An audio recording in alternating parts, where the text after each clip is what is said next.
Aku pulang lebih awal. Pintu kamar ibu terkunci. Suara suamiku di dalam. Aku pulang lebih awal dari kantor karena kepalaku pusing. Pintu kamar ibu tidak tertutup rapat. Ada suara bisikan. Suara Raendra. Aku berhenti di tengah koridor. Jantungku seperti ditusuk. Kirana, kamu masih secantik dulu, bisik suamiku, pelan, tapi cukup keras untuk kudengar. Ibu tertawa. Bukan tawa biasa. Tawa yang genit. Kakiku membeku. Tanganku gemetar memegang tas. Aku melangkah pelan ke arah pintu.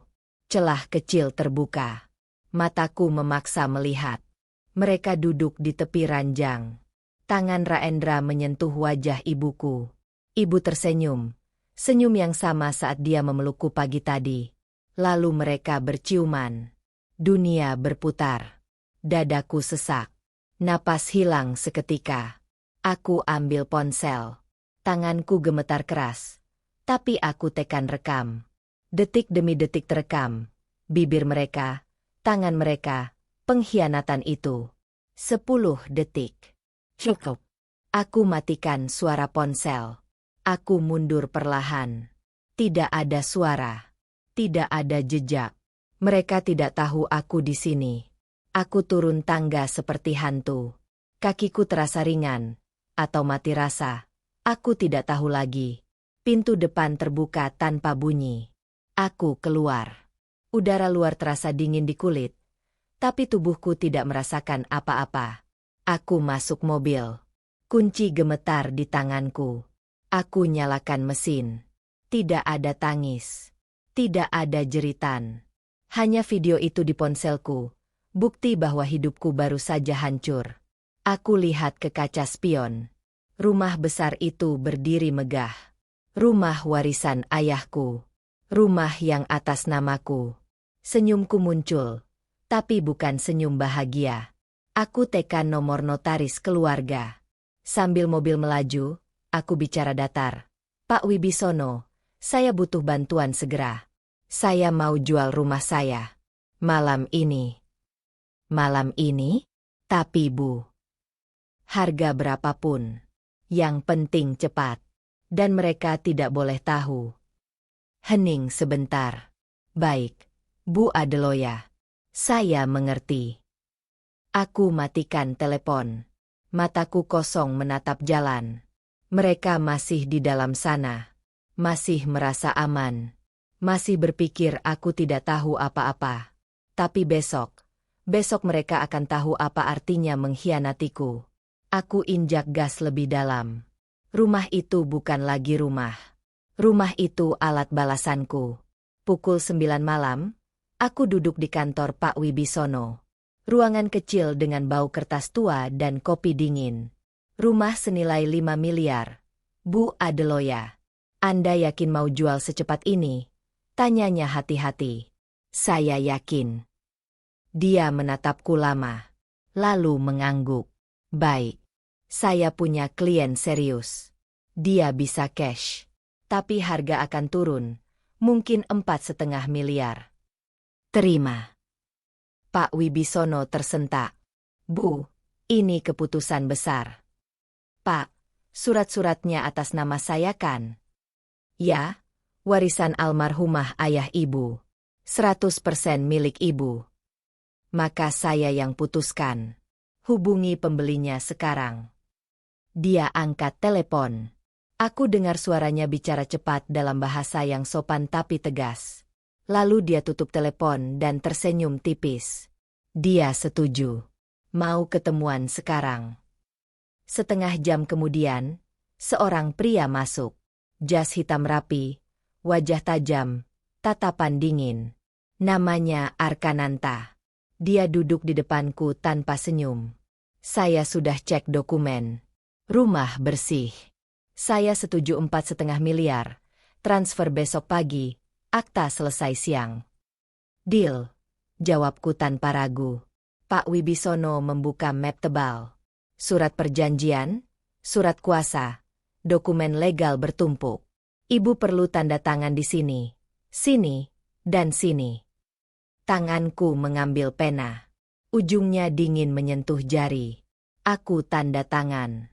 1, 2, 3, 5, 10. Setiap goresan seperti memotong ikatan terakhir dengan rumah itu. Rumah tempat aku dikhianati.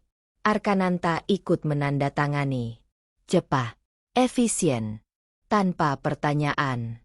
Besok jam 10 transfer masuk. Jam 12 akta balik nama selesai. Katanya sambil berdiri. Rumah itu milik saya sepenuhnya. Terima kasih. Jawabku datar. Dia pergi tanpa banyak bicara. Pintu tertutup pelan. Pak Wibisono menatapku dengan tatapan yang sulit kubaca. Bu Adeloya, boleh saya tahu kenapa? Aku tatap matanya. Karena saya punya hak penuh. Dan saya ingin mereka tahu. Pengkhianatan punya harga. Dia tidak bertanya lagi. Aku berdiri. Map dokumen ku pegang erat. Bukti bahwa dalam satu malam, aku sudah merebut segalanya dari mereka. Aku keluar kantor. Udara malam terasa lebih ringan sekarang. Ponselku bergetar. Pesan dari Raendra. Sayang, kamu di mana? Ibu tanya kamu belum pulang. Aku tersenyum dingin. Ketik balasan. Ada urusan mendadak. Kalian tidur duluan ya. Kim. Mereka tidak tahu besok pagi uang sudah masuk rekeningku. Besok siang nama di sertifikat berganti. Dan besok sore, pemilik baru akan datang. Aku nyalakan mesin mobil. Tapi aku tidak pulang ke rumah itu. Aku pesan hotel. Kamar dengan pemandangan kota. Malam terakhir mereka tidur nyenyak di rumah ayahku. Pagi itu aku pulang ke rumah pukul 7. Kunci kuputar pelan. Pintu terbuka tanpa suara. Dapur sudah berbau kopi dan telur. Ibu sedang masak. Raendra duduk di meja makan. Baca koran. Mereka berdua terlihat santai. Adeloya, kamu pulang? Ibu berbalik dengan senyum lebar. Kemarin kamu kemana? Kami khawatir. Aku letakkan tas. Menginap di hotel. Capek sekali kemarin. Kenapa tidak bilang? Raendra berdiri. Mendekat. Tangannya hampir menyentuh bahuku. Aku geser tubuh sedikit. Ponselku lowat. Maaf ya. Ibu menuangkan kopi untukku. Sudah. Duduk. Makan dulu. Ibu masak kesukaan kamu. Aku duduk di kursi. Mereka berdua duduk di seberangku. Raendra melirik ibu sekilas. Ibu tersenyum kecil ke arah Raendra. Sekilas. Tapi cukup. Aku makan pelan. Setiap suap terasa hambar. Tapi wajahku tetap tenang. Kamu ada rencana hari ini? Tanya Raendra sambil menyeruput kopinya. Ada urusan penting. Jawabku sambil mengambil serbet. Kalian di rumah saja ya. Santai-santai aja. Mata ibu berbinar. Oh. Syukurlah. Ibu juga mau istirahat hari ini. Raendra mengangguk cepat. Aku juga libur. Mau di rumah aja. Tentu saja. Aku berdiri. Ambil tas. Ibu tiba-tiba pegang tanganku. Tangannya hangat. Lembut. Seperti dulu saat aku kecil. Adeloya sayang. Kamu baik-baik ya di luar. Hati-hati di jalan. Aku tatap matanya. Mata yang dulu selalu kupercaya. Mata yang kemarin menatap suamiku dengan nafsu. Iya, Bu. Tenang aja. Aku tarik tanganku pelan. Kulitnya terasa seperti membakar. Raendra ikut berdiri. Sayang, pulangnya jangan terlalu malam ya. Iya, jawabku singkat. Aku berjalan ke pintu. Sebelum keluar, aku berbalik. Mereka berdua masih berdiri di ruang makan, saling berdekatan. Oh iya, kataku dengan nada ringan. Kalau ada tamu nanti siang, tolong bukakan pintu ya. Ibu mengerutkan kening. Tamu? Siapa? Biar surprise. Aku senyum manis. Kalian pasti suka. Raendra terlihat bingung, tapi dia hanya mengangguk. Aku keluar. Pintu tertutup di belakangku. Di mobil, aku cek ponsel.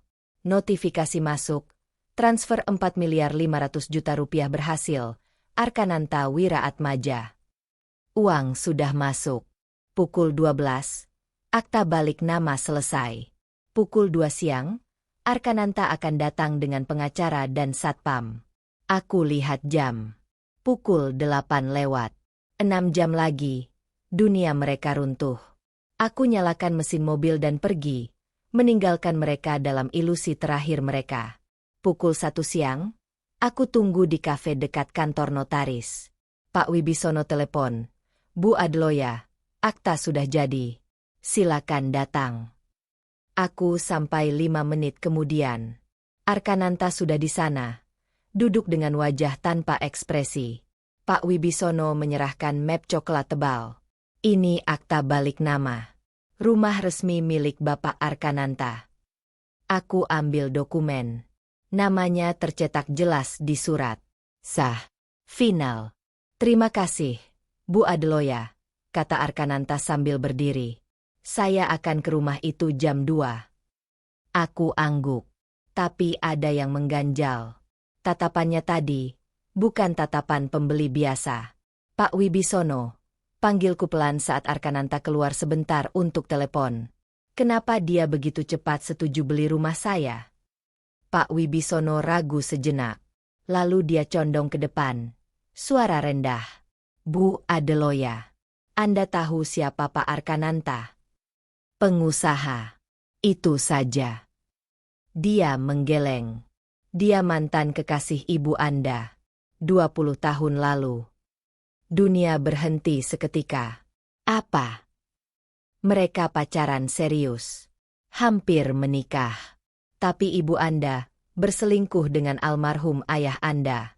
Pak Arkananta putuskan ibu Anda saat itu. Dia hancur. Napas tercekat di tenggorokan. Aku mencengkeram meja. Jadi, dia tahu ibu tinggal di rumah itu. Pak Wibisono mengangguk perlahan. Dia yang minta saya cari tahu siapa penghuninya sebelum setuju beli. Begitu tahu ibu Anda di sana, dia langsung transfer uang.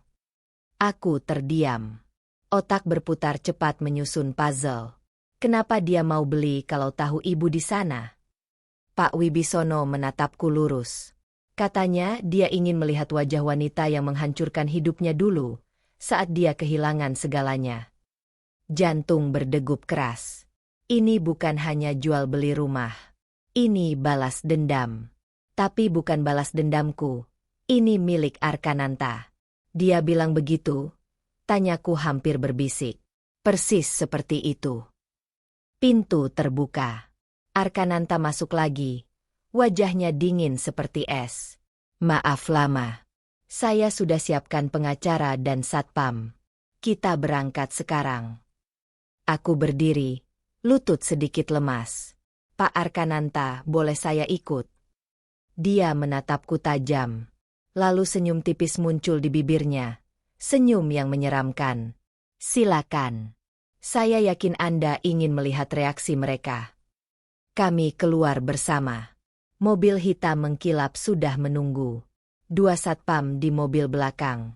1 pengacara duduk di samping sopir. Aku naik di mobil Arkananta. Tanganku dingin. Bu Adloya, katanya tanpa menatapku. Ibu Anda dulu memilih ayah Anda karena dia punya uang. Sekarang saya yang punya uang. Dan rumah itu. Suaranya datar. Tapi ada bara dendam di setiap kata. Saya tunggu 20 tahun untuk momen ini. Mobil melaju. Jalan menuju rumah terasa lebih pendek dari biasanya. Aku lihat jam. Pukul 2 kurang 10. 10 menit lagi, Ibu dan Raendra akan melihat pria dari masa lalu. Pria yang mereka kira sudah hilang selamanya. Dan mereka akan tahu, rumah itu bukan lagi milik mereka. Mobil berhenti di depan pagar rumah. Pukul 2 tepat. Arkananta turun pertama. Pengacara dan 2 satpam mengikuti di belakang. Aku turun terakhir. Berdiri agak jauh. Arkananta tekan bel. Lama. Berkali-kali. Pintu terbuka. Raendra muncul dengan kaos santai dan celana training. Rambutnya acak-acakan. Ya? Ada yang bisa. Kata-katanya putus saat melihat satpam. Selamat siang, kata Arkananta dingin. Saya Arkananta Wiraatmaja, pemilik baru rumah ini. Raendra terbelalak. Apa maksud Anda? Pengacara maju, menyerahkan dokumen. Ini akta jual beli resmi. Rumah ini sudah dialihkan ke pemilikannya. Anda dan penghuni lain harus keluar sekarang. Raendra mengambil kertas itu dengan tangan gemetar. Matanya menyapu setiap baris. Wajahnya memucat. Tidak mungkin, ini rumah Adeloya, dia tidak mungkin. Ibu Adeloya yang menjual rumah ini kepada saya, potong Arkananta. Kemarin malam. Sah secara hukum. Kirana, teriak Raendra ke dalam rumah. Suaranya panik, nyaring. Langkah kaki tergesa terdengar dari dalam. Ibu muncul dengan daster biru. Rambut masih basah. Kenapa teriak-teriak? Mata ibu menangkap sosok Arkananta di pintu. Tubuhnya membeku. Wajahnya berubah putih. Bibir terbuka tapi tidak ada suara keluar. Kirana, sapa Arkananta dengan nada dingin yang menusuk. Lama tidak bertemu. Ibu mundur selangkah. Kakinya goyah. Tangannya meraba dinding untuk bertahan. Arkananta. Bisiknya lirih. Hampir tidak terdengar. Kenapa?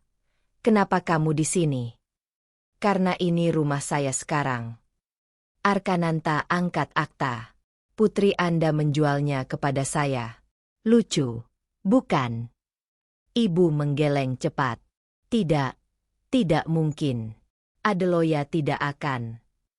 Dia sudah. Arkananta melangkah masuk tanpa izin. Satpam mengikuti. Dan sekarang, Anda dan pria ini harus pergi. Raendra menggapai lengan ibu. Kirana, ini pasti salah paham. Adeloya pasti. Telepon dia. Bentak ibu tiba-tiba. Telepon Adeloya sekarang. Raendra ambil ponsel dengan tangan gemetar. Dia pencet nomorku. Speaker aktif. Nada tunggu berbunyi. Sekali. 2 kali. 3 kali. Aku lihat ponselku bergetar di tanganku. Nama, suami, muncul di layar. Aku matikan. Tidak diangkat. Gumam Raendra frustasi. Dia coba lagi. Aku matikan lagi. Adeloya, teriak ibu ke arah ponsel. Seolah aku bisa mendengar. Suaranya pecah. Histeris. Pengacara maju. Ibu, Bapak, Anda punya 1 jam untuk mengemas barang pribadi.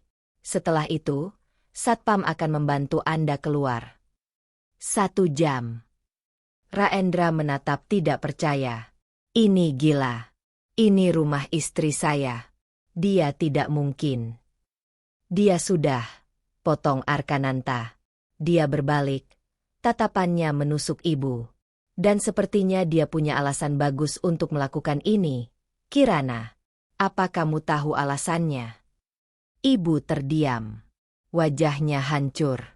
Raendra mencoba telepon lagi. Dan lagi. Aku biarkan berdering tanpa jawaban. Aku berbalik. Berjalan kembali ke mobil. Mesin sudah menyala. Ke bandara, kataku pada sopir. Mobil melaju meninggalkan rumah itu. Di kaca spion, aku melihat Raendra berlari keluar, melambaikan tangan putus asa. Tapi kami sudah terlalu jauh. Ponselku bergetar lagi. Puluhan panggilan masuk. Puluhan pesan. Aku matikan ponsel sepenuhnya. Suara mereka tidak kubutuhkan lagi. Aku duduk di ruang tunggu bandara. Tiket ke Bali sudah di tangan. Penerbangan pukul 5 sore. Ponsel kuhidupkan lagi. 103 panggilan tak terjawab. 50 pesan masuk. Semua dari Raendra dan ibu. Lalu ponsel bergetar lagi. Nama, suami, muncul. Kali ini, aku angkat. Adeloya. Suara Raendra meledak dari speaker. Apa yang kamu lakukan? Kenapa kamu jual rumah tanpa bilang? Aku diam. Biarkan dia bicara. Kamu gila apa? Ini rumah kita. Rumah keluarga. Kamu. Rumahku. Potongku dingin. Rumah ayahku. Bukan rumahmu. Hening sejenak. Napasnya tersengal. Sayang, dengar, ini pasti kesalahpahaman. Kita bisa bicara baik-baik. Tolong. Aku tahu kalian berselingkuh. Dunia di seberang sana berhenti bernapas. Apa maksudmu? Aku tahu sejak kemarin. Aku lihat kalian di kamar ibu. Aku rekam semuanya. Suara Raendra putus. Lalu suara ibu merebut ponsel. Adeloya, sayang, dengarkan ibu. Suaranya bergetar, basah oleh tangis. Jangan panggil aku sayang, balasku datar. Kamu tidak punya hak. Ibu mohon, ini semua salah ibu, jangan hukum kami seperti ini. Hukum? Aku hampir tertawa. Ini bukan hukuman. Ini konsekuensi.